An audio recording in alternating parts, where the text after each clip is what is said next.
आप सबको गोपाल राजू का नमन। देखिए, रत्नों का चलन मैं समझता हूँ कि हर देश हर समाज में है। वो बात अलग है कि कोई इसको ऑर्नामेंटल रूप में पहनता है और कोई वो इसलिए पहनता है कि उससे उनका विश्वास है कि भाग्य प्रबल होगा, अच्छा होगा उनका, शुभ के लिए। तो ये एक मैंने किताब लिखी थी, स्वयं चुनिए अपना भाग्यशाली रत्न। इसमें बहुत सारे मैंने मेथड्स दिए थे, करीबन 28-29 डिफरेंट मेथड्स दिए हैं इसमें मैंने। एक इसमें मैंने मेथड दिया था इस्लामिक मान्यता के अनुसार कौन सा रत्न धारण किया जाए। देखिए, मैं बार बार कहता हूँ कि स्टोन की क्वालिटी से, स्टोन की कॉस्ट से वो ज़्यादा इफ़ेक्टिव है कि स्टोन आपके अकॉर्डिंगली प्रॉपरली एनालाइज कर लिया जाए।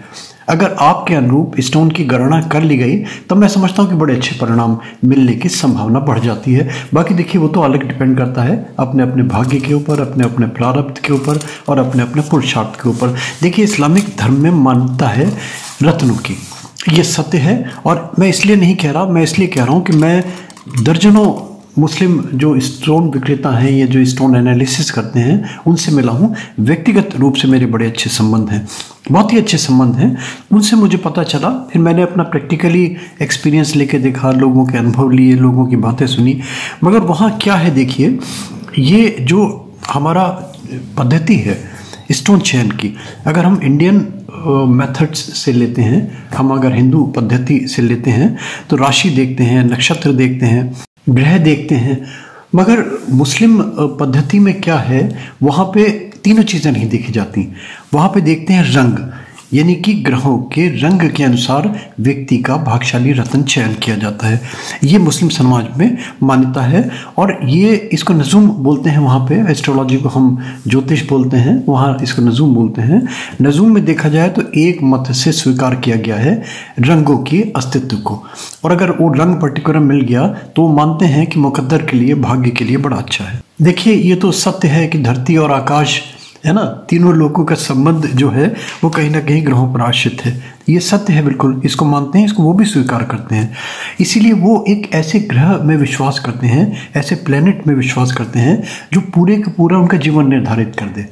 जैसे हमारे यहाँ आप अगर कृष्णमूर्ति पद्धति में जाएंगे तो वहाँ रूलिंग प्लैनेट्स का जिक्र आता है ना, इसी तरीके से वहाँ पे एक जीवन को प्रभावी बनाने वाला रत्न वो तलाशते हैं, उसके अकॉर्डिंगली, उसके रंग के अकॉर्डिंगली वो स्टोन की एनालिसिस करते हैं। तो ये जो अगर रंग मिल गया ये वाला, ये पूरे जीवन को नियंत्रण करता है, पूरे जीवन को कंट्रोल में रखता है, एक बैलेंस बनाए रखता है, एक हार्मनी बनाए रखता है, एक तारतम्य बनाए रखता है।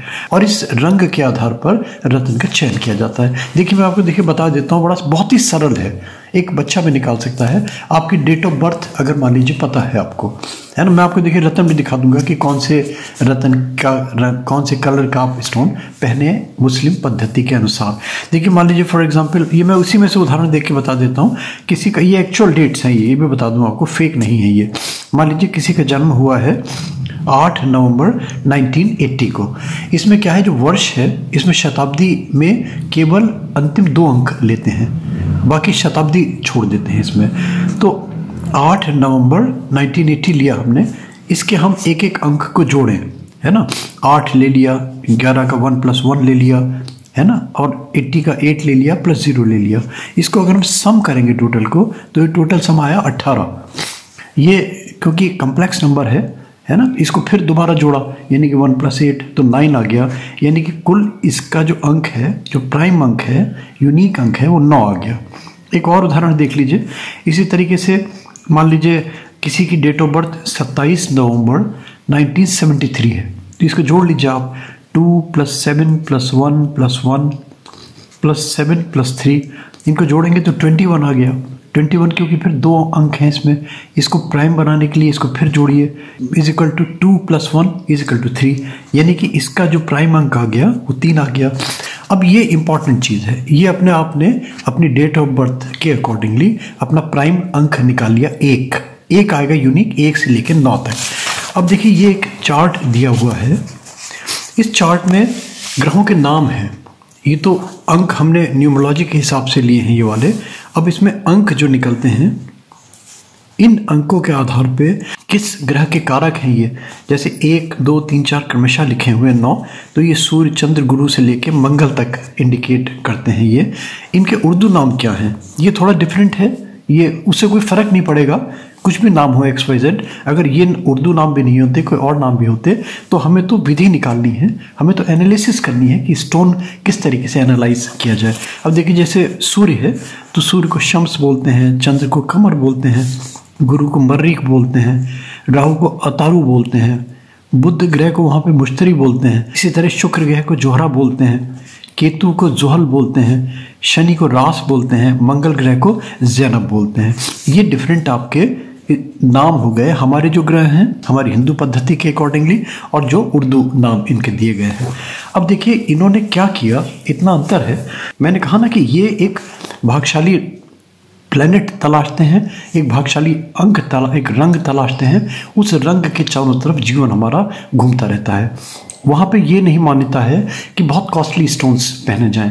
इसलिए आप देखिए मैंने आपको दिखा भी रहा हूँ, आपको दिखाई भी देंगे अभी कि ये स्टोन्स जो है ना, ये रंग बिरंगे स्टोन देखते हैं आप, इनका बहुत चलन है मुस्लिम समाज में। आप किसी ज़ियारत में जाते हैं, आप किसी मज़ार पे जाते हैं, है ना, आप किसी उर्स में, किसी और आप मुस्लिम इनके फंक्शंस होते रहते हैं, वहाँ देखेंगे जो स्टोन विक्रेता होते हैं ना, मोस्टली वहाँ पर देखेंगे आप एगेट्स की भरमार है।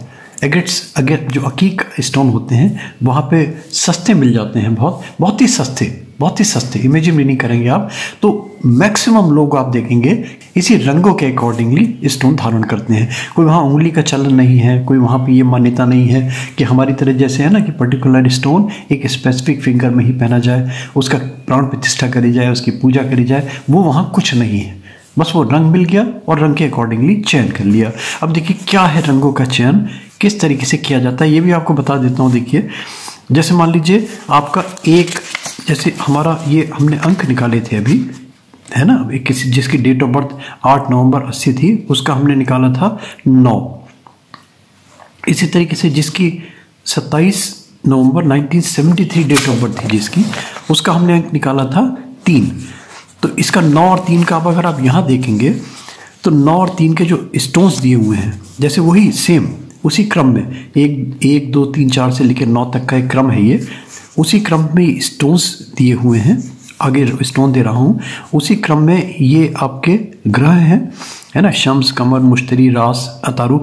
इसके मैंने कोड में लिख दिए हैं इसके प्लैनेट्स के नाम, है ना। इनके आगे रंग क्या होंगे इनके। अब जैसे फॉर एग्जांपल सूर्य लिया आपने, तो सूर्य ग्रह का आप देखेंगे शम्स बोलते हैं वहाँ पे पीत वर्ण को और सुनहरे रंग को, इन 2 रंगों के स्टोन्स को मान्यता दी गई है। देखिए मैं रंग आपको दिखा भी रहा हूँ बार बार कि किस रंग के स्टोन्स कैसे आप चुनेंगे। कुछ मतलब नहीं है, सस्ते महंगे से मतलब नहीं है। वहाँ तो ये मान्यता है कि इस रंग का आप अगर एक कांच भी ले लेंगे, एक ऑर्डिनरी से ऑर्डिनरी स्टोन, सस्ते से सस्ता स्टोन। फिर देखिए कमर आपको देखा, यानी कि चंद्र के लिए वहाँ मान्यता है कि हरे रंग का और नीले रंग के। मुश्तरी के लिए देखा, यानी कि जिसका 3 अगर आता है total value date of birth की, मुश्तरी को बुध बोलते हैं। मुश्तरी का गुलाबी रंग माना, लाल रंग माना इन्होंने। अगर रास देखते हैं तो रास का श्याम वर्ण, हल्का श्याम वर्ण और जामनी कलर, इन 2 कलर के स्टोन्स आपको मिल जाएं, अगर एगेट्स मिल जाएं, कोई भी मिल जाए। अतारू बोलते हैं राहु को। वहाँ पे स्टोन दिया गया है हरित वर्ण और पीत वर्ण, यानी कि हरे रंग के स्टोन्स और पीले रंग के स्टोन्स। तो ये आपके अतारू, अगर आपका 5 आता है टोटल वैल्यू आपकी डेट ऑफ बर्थ की। 6 देखा उन्होंने जोहरा, 6 को बोलते हैं 6 अगर देखा आपने तो 6 का यानी कि शुक्र जोहरा बोले अगर उर्दू में इसको, तो इसको नील वर्ण आता है वहाँ पे, यानी कि नीले रंग के स्टोन्स। 7 अगर आपका आता है अंक आपका डेट ऑफ बर्थ के अकॉर्डिंगली, तब 7 के लिए ज़ैनब उर्दू नाम है ग्रह का, मंगल बोलते हैं इसको। वहाँ पे सुनहले रंग का इस स्टोन कोई भी आप धारण कर सकते हैं। इसी तरीके से जुहल अगर लें आप, तो जुहल के लिए केतु ग्रह इंडिकेट करता है जुहल को। उसके अगर 8 आपका आता है वैल्यू आपकी, तो आप चुन सकते हैं श्याम वर्ण। अगर मर्रिक आता है आपका, यानी कि 9 टोटल, जैसे कि हमने 3 बताया था, निकाला था, और फिर इस तरह 9 निकाला था, तो 9 के लिए श्याम वर्ण। और कुछ लोग ऐसे भी हैं जो सफ़ेद रंग के स्टोन्स प्रेफर करते हैं। तो 3 जैसे निकाला, फिर समझ लीजिए आपका, जैसे हमने निकाला था 3 निकाला था डेट ऑफ बर्थ के अकॉर्डिंगली, तो हमने देखा मुश्तरी के लिए, बुध के लिए गुलाबी और लाल रंग। इसी तरीके से नॉन आया था, टोटल वैल्यू आपके वर्ष, डेट ऑफ बर्थ की आपकी, वहाँ पे मर्रिक इसकी उर्दू नाम ग्रह का, और जो इसके स्टोन्स निकले थे श्याम वर्ण निकले थे और सफ़ेद वर्ण के, श्वेत वर्ण के स्टोन्स निकले थे। तो ये चार्ट है एक, ये आप कुछ नहीं किया, डेट ऑफ बर्थ से आपने अपना एक अंक निकाल लिया, एक प्राइम अंक निकाल लिया। प्राइम अंक में आपने देख लिया कि ये आपका प्राइम अंक है, और इस प्राइम अंक के अकॉर्डिंगली यह ग्रह हैं और ये इनके उर्दू नाम दिए हैं, और उर्दू नाम के अकॉर्डिंगली किस स्टोन का, कौन से रंग का स्टोन आदमी धारण करे। इसको आप गले में पहन सकते हैं, इसको आप ब्रेसलेट भी बना सकते हैं, इसको आप आम में भी बहुत सारे लोग पहनते हैं, इसकी माला बना सकते हैं, है ना, इसके और किसी भी रूप में, यानी कि इसको ऑर्नामेंटली आप इसको रूप देके अपने शरीर में कहीं भी इसको धारण कर सकते हैं। ये इस्लामिक पद्धति मैं समझता हूँ कि ये इसलिए चर्चित नहीं हुई कि लोगों की, मैंने बताया ना कि बहुत सारी ऐसी चीज़ें हैं जो गुप्त हैं, सुप्त हैं और लुप्त हैं। और गोपाला जी मोटिवेशनल वीडियोस आप देखेंगे, अगर थोड़ी सी हिम्मत करके आप देखें, 13 प्लेलिस्ट बना दी है मैंने, डिफरेंट सब्जेक्ट लेके आता हूँ, मेहनत करता हूँ दिनों रात।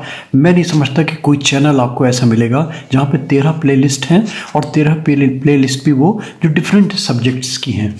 मगर मेरा दुर्भाग्य है कि ठीक है, मेरा है, मिल रहा है मुझे, जो मुझे प्रभु दे रहा है, बहुत दे रहा है, मगर मैं निरंतर कर्म प्रधान हूँ, कर्मठ हूँ। और अगर आपको मेरा कर्म अच्छा लगता है, मेरी चीज़ें अच्छी लगती हैं, तो एक रिक्वेस्ट होती है, लाइक करें, सब्सक्राइब करें, फॉरवर्ड करें, नोटिफिकेशन बेल छोटा सा आता है ना, इसमें प्लीज़ ज़रूर क्लिक कर दिया करें, इससे आपको हमारे रेगुलर अपडेट्स मिलेंगे। देखिए, ये एक दो नहीं, मैंने 28 मेथड्स से मैंने स्टोन एनालिसिस की पद्धति निकाली है मैंने, और बहुत सारी इसमें मेरी अपनी ओन, जिसमें मैंने अपनी R&D करी है। थैंक यू दोस्तों, thank you, thanks for hearing Gopala ji.